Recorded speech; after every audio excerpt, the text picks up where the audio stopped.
Inawezekana sio mgeni sana kusikia ugonjwa wa homa ya ini au hepatitis B. Huu ni ugonjwa ambao umeshamiri sana na watu wengi sana wamekuwa na huu ugonjwa. Lakini sasa inawezekana wewe ni mtu ambaye unajali afya yako, basi kitu cha kufanya kwa sasa hivi unaweza ukaenda kufanya vipimo, na endapo itagundulika kwamba hauna ugonjwa huo, unaweza ukachoma chanjo.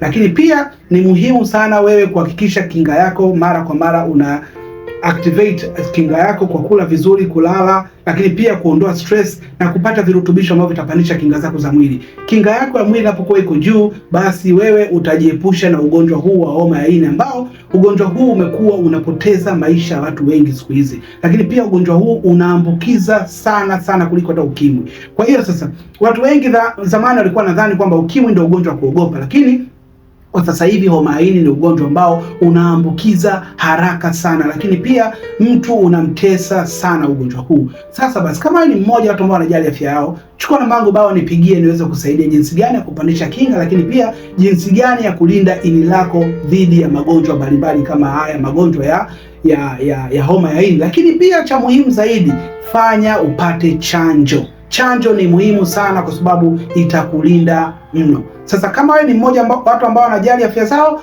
fuata huu ushauri, unaweza kukusaidia.